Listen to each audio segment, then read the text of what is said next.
नमस्कार दोस्तों, एम के अनमोल कहानी में आपका स्वागत है।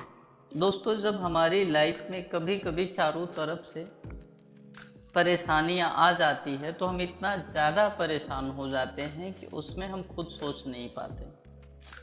तो ऐसे ही परिस्थिति को फाइंड आउट करते हुए हम एक छोटी सी स्टोरी आपको सुनाना चाहेंगे कि दोस्तों, एक बार की बात है। एक जंगल में एक हिरनी होती है। वो हिरनी माँ बनने वाली होती है। दोस्तों, वो अपने बच्चे को जन्म देने के लिए जंगल में एक सुनिश्चित और एक अच्छा जगह की तलाश कर रही होती है। इधर उधर घूम रही होती है। घूमते घूमते उसने देखा कि जंगल में आग लग गई है। आग लगने से धीरे धीरे बहुत ही तेजी से वहां के जो भी जीव जंतु थे सब तेजी से इधर उधर भाग रहे थे। यह देखकर हिरनी भी जंगल में भागने लगी। आग की लपटें इतनी तेज थी कि वहां पे जितने भी जीव जंतु पशु पक्षी थे सब बहुत जोर जोर से आवाज करते हुए भाग रहे थे। अब हिरनी को इतना ज्यादा डर लग गया कि वो अपने बच्चे को जन्म कैसे दे और कहाँ दे, इससे पहले कि अपनी जान कैसे बचाए। भागते भागते जंगल में एक नदी मिला और नदी के किनारे जाकर खड़ा हो गई। उसने देखा कि नदी बहुत गहरा है। बड़े ही विचार मंथन करने के बाद उसको लगा कि हम नदी में भी छलांग नहीं लगा सकते, क्योंकि नदी गहरा है, जिससे हमें भी परेशानी होगी, हमारे बच्चे को भी परेशानी होगी। वह यह सोचकर नदी के किनारे किनारे भागना स्टार्ट कर दी। भागते भागते भागते भागते जैसे ही आगे गई, उसने देखा कि एक बहेलिया उधर से दौड़ते हुए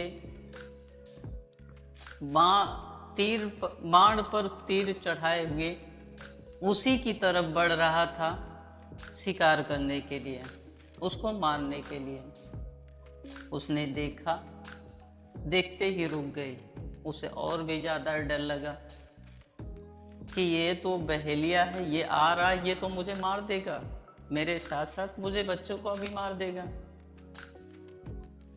तो वो नदी के दूसरे किनारे पर दूसरी तरफ पीछे भागना स्टार्ट कर दी। भागने लगी, उसके पीछे बहेलिया दौड़ाने लगा। भागते भागते और आगे जाते ही देखा उसने कि एक शेर उसकी तरफ शिकार करने के लिए आगे बढ़ रहा था, गरजते हुए। हिरनी तो बहुत ज़्यादा डर गई। अब हिरनी के सामने चारों तरफ से समस्याएं आ गई। दोस्तों, सेम हमारी लाइफ में भी ऐसे ही होती है। हिरनी की तरफ परेशान हो गई। उसने सोचने लगी कि मैं यहाँ खड़ा रहूंगी तो भी मैं मर जाऊंगी। एक तरफ से आग आ रही है, दूसरी तरफ नदी है जो बहुत गहरा है। नदी के किनारे एक तरफ बहेलिया जो मेरा शिकार करने के लिए धनुष पर बाण चढ़ाए खड़ा है, उसके अपोजिट साइड में शेर जो निगाह लगा के खड़ा है कि इसका शिकार करना है।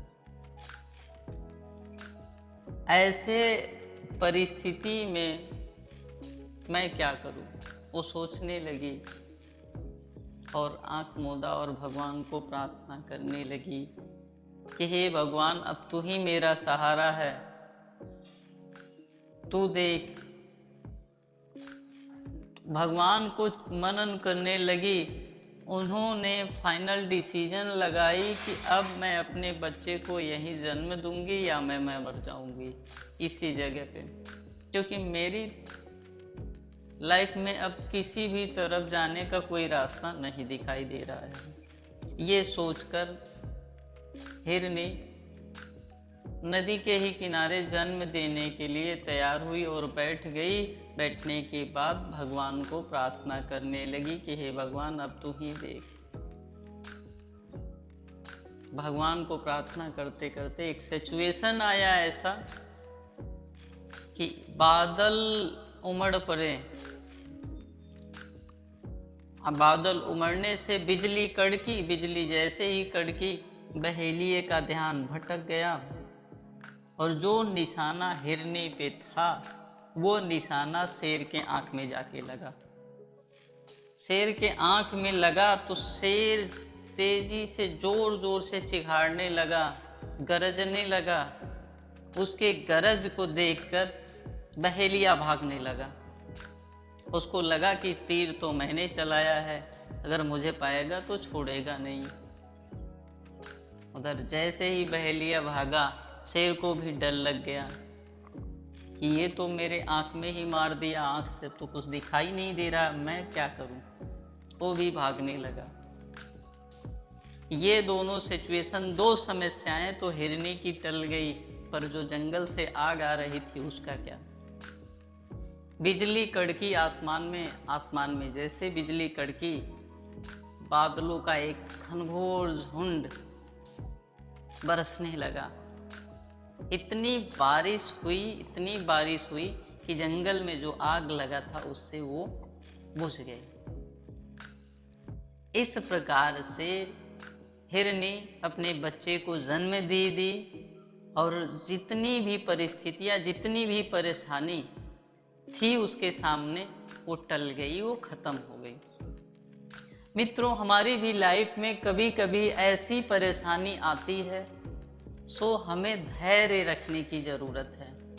हमें समझने की ज़रूरत है कि अगर हम धैर्य रखेंगे, हम अपने इष्ट देव को, अपने गुरुजनों को, अपने नियर डियर, अपने जो भी पास में हैं, उन्हें अगर मनन करेंगे, चिंतन करेंगे, तो कोई न कोई सुलझा हुआ सलूशन आपके पास आएगा।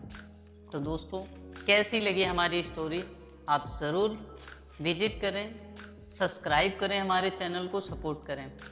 और कैसा लगा स्टोरी हमारा, आप ज़रूर कमेंट करें। थैंक यू दोस्तों, धन्यवाद।